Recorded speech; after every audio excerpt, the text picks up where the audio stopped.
Thanks for watching. Today we're making a triple berry crisp. It's easy, it's delicious, it's nutritious. So let's get started.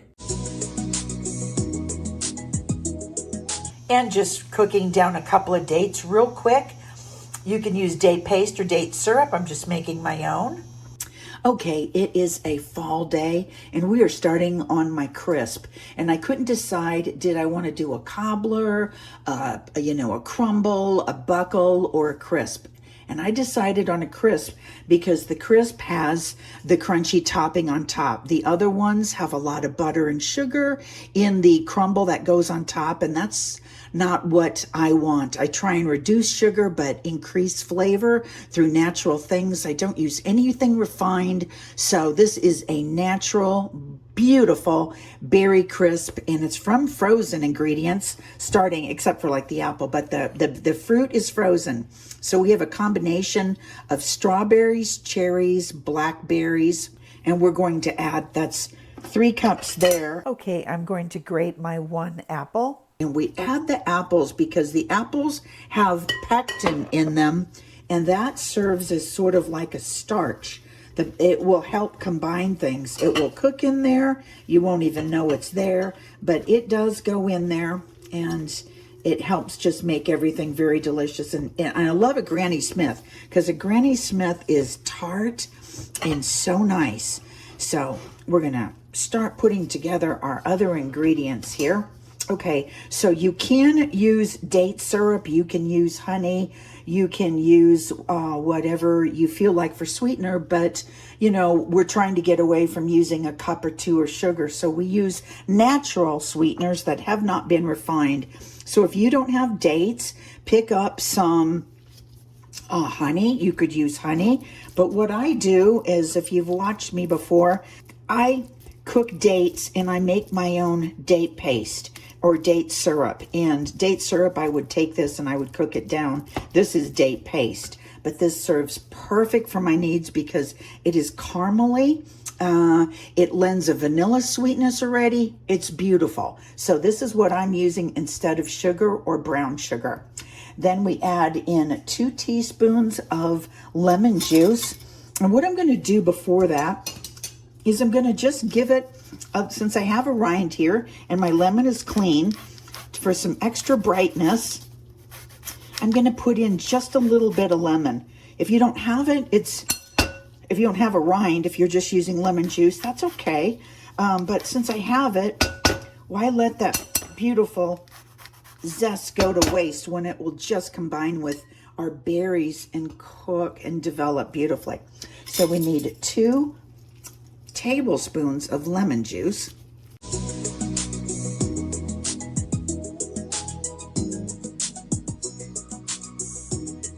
Okay. Now I have an orange here. I haven't eaten him yet, but since I have him here, I'm going to give a little orange zest too. We're looking for flavors that brighten a cobbler on a cool fall day. So you only need a little. That oil in that zest is zippy. So that's what we're going to do there. And then we're going to also use a 1/2 teaspoon of grated ginger if you have it. If you don't have it and you don't even want it, don't bother. But since I had it here, I was cooking some wholesome chicken thighs, I just decided to put it in here, but the recipe does call for it, so there's that. But I'm just going to grate a little bit. It calls for a 1/2 teaspoon, so a little bit more. I don't care if my rind is on. The fiber really cooks out of here, so you're okay. Yep, that's about right. And then it calls for 1 teaspoon of arrowroot. And arrowroot is like tapioca flour. It's a thickening agent. So I've got tapioca flour instead of arrowroot. So I'm just going to put that in. It's another thickener, like our apple pectin is a thickener and the fruit is a thickener. So that will go with the fruit and thicken the fruit up. And just stir that. I'm going to add in my vanilla. You remember, I make my own vanilla, which is just, get some inexpensive alcohol of some sort, and you just put in 15 to 25 beans, and you let it sit there, and it is beautiful. And I've seen chefs that they just add to it year after year, add a couple more beans. So this is thick and gooey. Get all the sides in. Okay, it calls for 1 teaspoon of cinnamon. Measure that out. And it calls for 1 tablespoon of flaxseed. Now you could go up to a 1/4 cup, but flaxseed has a flavor, and I like flaxseed, but I don't like it getting overpowering. I want it for the omega. I want it for the nutrition strictly. So I kind of let that be a smaller part of my recipe, but I include it, that is for sure. Okay. And then a pinch of salt, not much. This is sweet. Those oats are for our crumble later. Okay. Now I'm going to take this and put this in with our berries, and the juice is we're going to let them sit. They're not done thawing yet. So we're going to just stir this around and mix this up.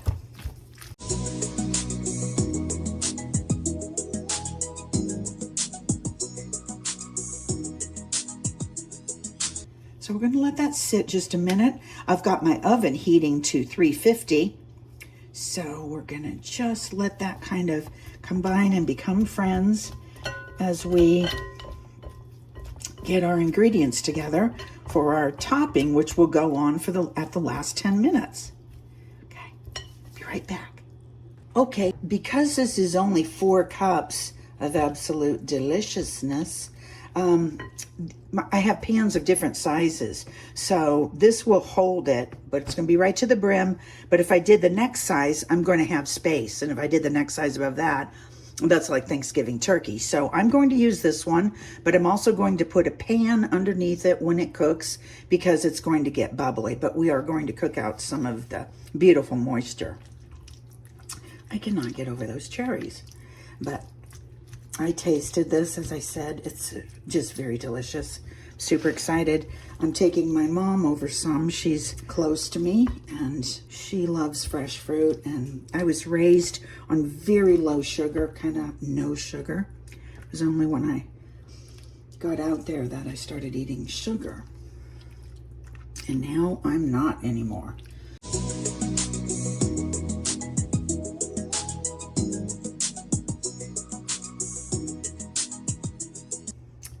And that is going in the oven at 350. I'm going to check it at about 35 minutes. It could take 40 to 45, but then we are going to start making our crumble, which we will put on at the last 10 minutes. Okay, see you in a minute. Into the oven we go. Okay, our beautiful crisp is looking lovely, and it's about halfway through. So I'm going to start making our topping, which goes on for like the last 10 or 15 minutes.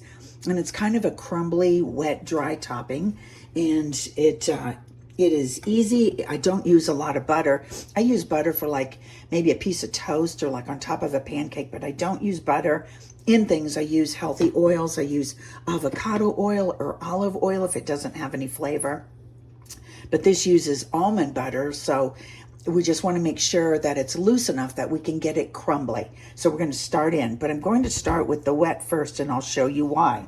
Okay, so we start with 3 tablespoons of almond butter, and this was in the refrigerator, so I want to get that to relax a little bit. And I might just put in about a teaspoon of avocado oil to kind of get it to move around. And then we are going to put in our 1 teaspoon of vanilla. You know I make my own vanilla, so a little short. Okay, let's stir that around. So usually butter, goes in chunks. Remember, they do old school, they put it in chunks. I won't be doing that. Okay, we put in a teaspoon of our cinnamon. Flax is, you can put it in or no, it's optional. So I've got a tablespoon, but I'm going to put in about a teaspoon, see how I feel. Going to put in a pinch of salt. You want that. And then we've got a half a cup of almond flour. Remember, this is supposed to be crumbly. This isn't like loose and wet or anything. This is crumbly, so I may be getting in there with my hands. And we may have to add just another drop of oil too. And then a half a cup of almonds, and I use this little thing. Okay, so in go my half a cup of chopped almonds. And I'm gonna get in there with my hands. Thank God I have my gloves on.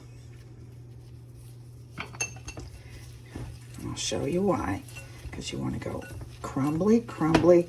This is what they do with the butter, right? This is how in the old days they take a stick of, in the past days they take a stick of butter and grind that in. I just would not eat that. Okay, and then we're going to put in our cup of oats. Get organic. Oats are sprayed with pesticides, so and then if they're not organic, that means the seed was modified. So I make sure I buy oats where the seed was not modified, and I also make sure that the plant was not sprayed with pesticides in its life process or in its drying process. Okay, so we're just making that nice and crumbly. See, that wouldn't have been going anywhere with a spoon. Now, this actually calls for a little bit of date sugar or coconut sugar. And the reason it's not wet like a syrup is because that would make it sticky. If I used date syrup or honey or maple syrup in here, that would be sticky. You need something dry. So the coconut sugar or the date sugar, it's been dried. So it's crunchy, right? It's like brown sugar, but it's not refined. Of course, it's organic, low glycemic impact, great alternative to table sugar, sustainably harvest. So we're going to use 2 tablespoons, even though it asks for 3. If I can use less, I will. That is really good, just like that. And the almond butter didn't have any salt. I get raw almond butter. It's crunchy from the flax. I could just add the rest in. Flax makes things crunchy, but also too much of it can give a taste. So I love flax with the omega in there, because remember, your body can't make omega, so you have to get it from sources like nuts, some seeds. It's in beef, it's in eggs, it's in small ocean fish like mackerel and sardines. So I try and put flax in things I'm baking. Okay, we're done. I'm going to check. Okay, I'm going to get that out of the oven so we can put our crumble on.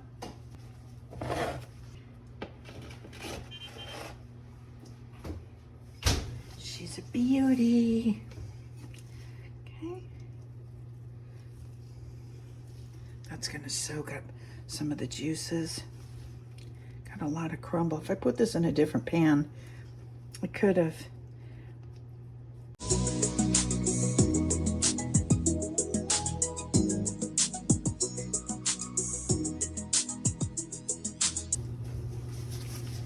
I'm going to put that back in. Okay, our crisp is ready to come out of the oven, but it did get close to the top and bubbling. I have a pan underneath so it won't go all over the stove, but I am going to have to break out the rugged mittens because it's going to have some red juice that is going to get all over things. So we've got our little place set up here, and we're just going to take it out. That is bubbling. And see, I could have put it in a bigger pan, but then it would have went more shallow.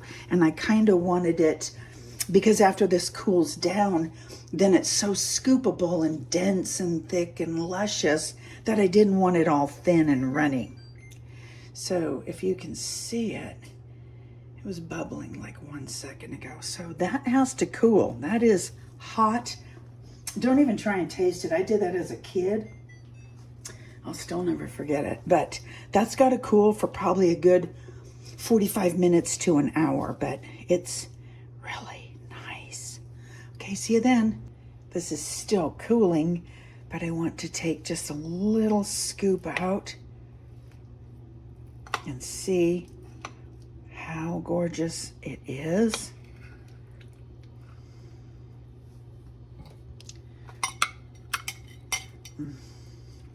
There's those big crunchy cherries. Oh, you guys, this is spectacular. You could have this at a dinner party with some fresh whipped cream, or even just a tablespoon of ice cream if that's your thing. This would be beautiful over Greek yogurt, over any yogurt.